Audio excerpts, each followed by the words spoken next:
নমস্কার, জ্ঞানামৃত মোটিভেশনাল চ্যানেলে আপনাদের সকলকে স্বাগত। চন্দ্রমোহন দত্ত বলছেন, চাকরি পেলাম, মাইনে হলো 10 টাকা।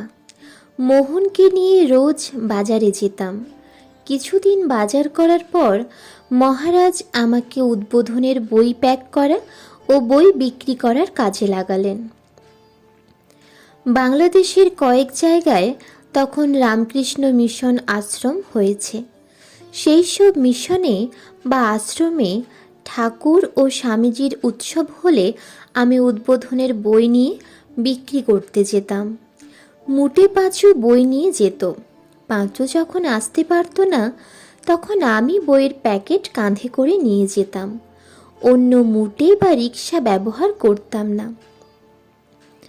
অবশ্য দূরে যেতে হলে একটা কিছু ব্যবস্থা করতেই হতো। অযথা মঠের পয়সা খরচ করতাম না। যতটুকু বাঁচবে তা তো মিশনের কাজেই লাগবে। ইতিমধ্যে করুণাময়ী শ্রী শ্রী মায়ের কাছ থেকে মহামন্ত্র পেয়েছি।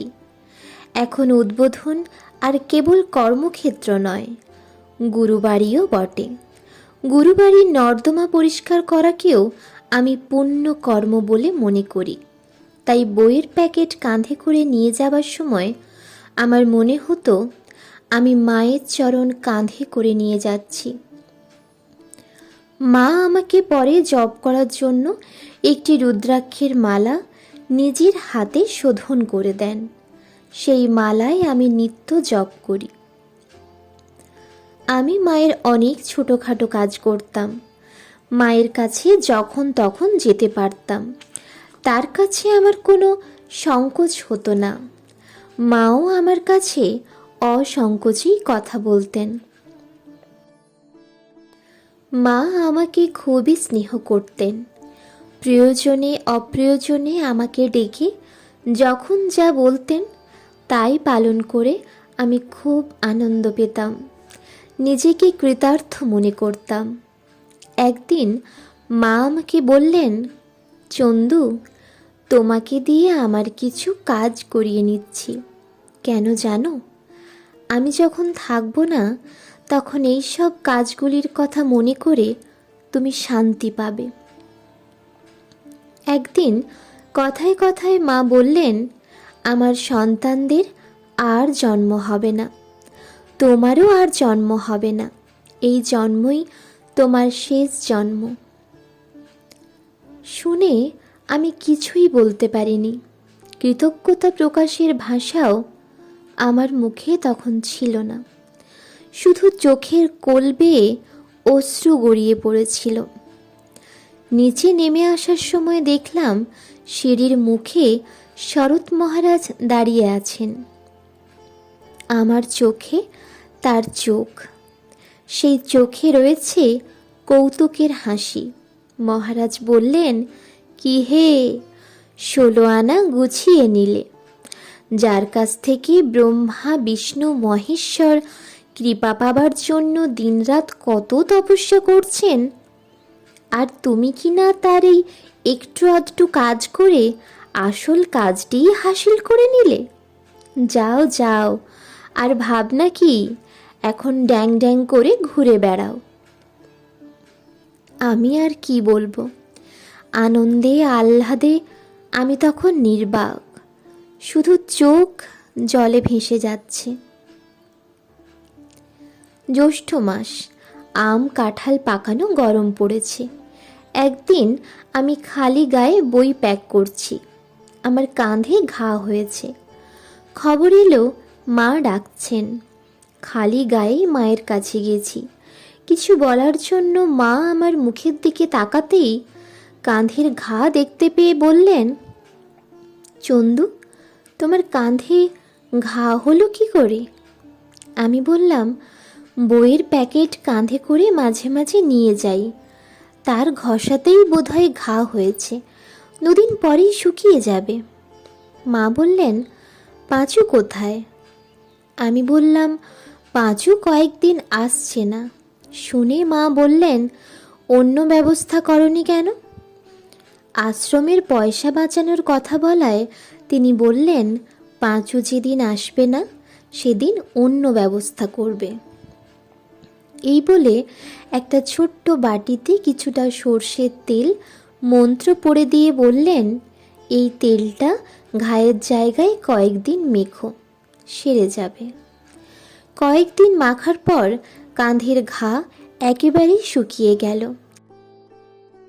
আমি রামকান্ত বসু স্ট্রিট সেকেন্ড লেনে মায়ের আদেশ মতো বাড়ি ভাড়া করে দেশ থেকে স্ত্রী ও ছেলে মেয়েকে নিয়ে এলাম। কিন্তু বাড়িওয়ালা লোক হিসেবে বিশেষ সুবিধার ছিল না। প্রায় ছেলে মেয়ের খেলার সরঞ্জাম কখনো নিজে, কখনো বা চাকর দিয়ে ভেঙে ছত্রখান করে দিত। ভাই বোনের খেলা প্রায় বন্ধ হয়ে গিয়েছিল। ওরা মনমরা হয়ে ঘুরত। শেষে এমন হলো, বাড়িওয়ালাকে দেখলেই ওরা ভয়ে ঘরের ভেতর ঢুকে পড়ত।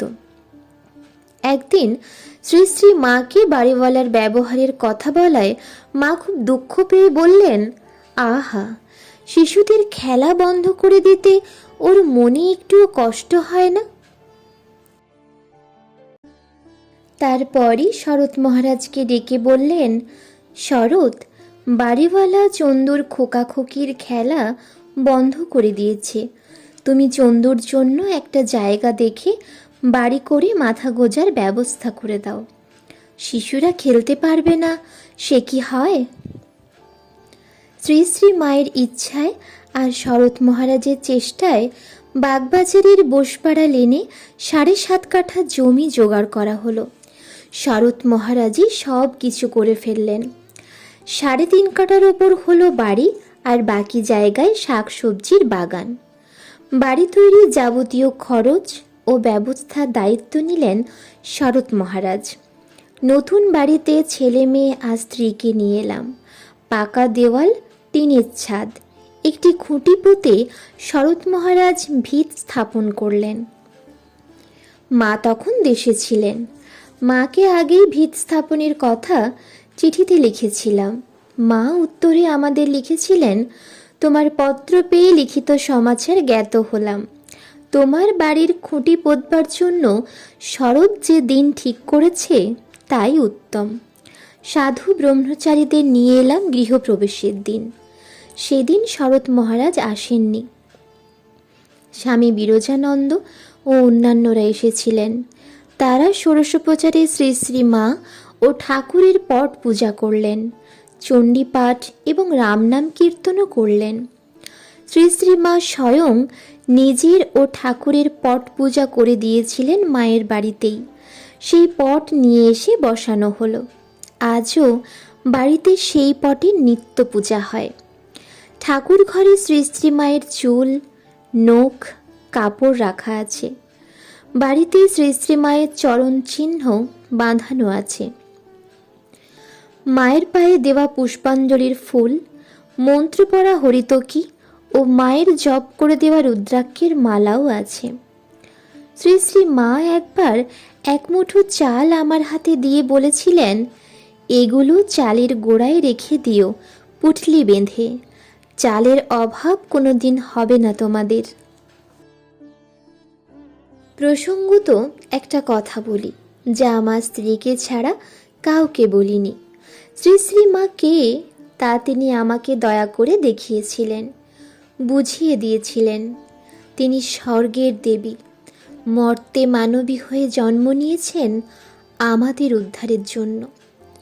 কাউকে বলিনি, কারণ মায়ের নিষেধ ছিল তার জীবনকালে ঘটনাটি প্রকাশ করার। ঘটনাটি হলো, শ্রী শ্রী মা যখন জয়রামবাটিতে যেতেন তখন কখনো কখনো আমাকেও সঙ্গে নিয়ে যেতেন। একবার জয়রামবাটি থেকে শ্রী শ্রী মা কলকাতা ফিরছেন। গরুর গাড়ি করে কোয়ালপাড়া হয়ে বিষ্ণুপুরে আমরা যাচ্ছি। আমার হঠাৎ খুব ইচ্ছা হলো শ্রী শ্রী মায়ের আসল রূপ দেখার। এক জায়গায় গাড়ি থামিয়ে মা বিশ্রাম করছেন গাছের ছায়ায়।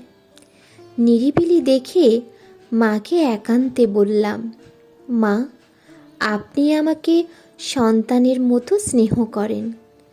আপনার দয়াতেই আমি স্ত্রী, পুত্র, কন্যা নিয়ে বেঁচে আছি। সমস্ত আপদ বিপদ থেকে আপনি আমাদের রক্ষা করছেন। তবুও আমার একটা অতৃপ্ত বাসনা আছে। সেই বাসনা আপনি পূর্ণ করে দিলে আমার মনস্কামনা 16 কলায় পূর্ণ হয়। শ্রী শ্রী মা বাসনাটি জানতে চাইলেন। বললাম, আপনার আসল রূপ দেখাই আমার শেষ বাসনা। মা কিছুতেই রাজি হলেন না। অনেক কাকুতি মিনতি করায় মা গড়রাজি হয়ে অন্যান্যদের বললেন, তোমরা একটু সরে যাও, ওর সঙ্গে আমার একটু কথা আছে। আমাকে বললেন, দেখো, শুধু তুমিই দেখবে, ওরা কেউ দেখতে পাবে না। কিন্তু আমার আসল রূপ দেখে ভয় পেও না, আর যা দেখবে কাউকে বলবে না যতদিন আমি বেঁচে থাকব। এই কথা বলে মা আমার সামনেই নিজ মূর্তি ধারণ করলেন, জগদ্ধাত্রী মূর্তি। মায়ের ওই দিব্য জ্যোতির্ময়ী মূর্তি দেখে আমি তো ভয়ে একেবারে কাঠ। মায়ের শরীর থেকে জ্যোতি বেরোচ্ছে, চারিদিক জ্যোতির আলোয় আলো হয়ে গেছে। তীব্র আলোর জ্যোতিতে আমার চোখ ধাঁধিয়ে গেল। তারই মধ্যে দেখতে পেলাম মায়ের দুই পাশে জয়া বিজয়া। আমার সমস্ত শরীর থরথর করে কাঁপতে লাগলো। কাঁপুনি আর থামে না। স্থির হয়ে দাঁড়াতে পারছি না। মায়ের পায়ে লুটিয়ে পড়লাম। শ্রী শ্রী মা জগদ্ধাত্রীর রূপ সংবরণ করে মানবী হয়ে আমার গায়ে হাত বুলিয়ে দিতে লাগলেন। আস্তে আস্তে আমার কাঁপুনি থামল। স্বাভাবিক হয়ে আসতে মা বললেন, যা দেখলে তা কিন্তু কাউকে বলো না যতদিন আমি বেঁচে আছি। মাকে জিজ্ঞাসা করলাম, আপনার জয়া বিজয়া কারা মা? মা বললেন, গোলাপ আর যোগেন।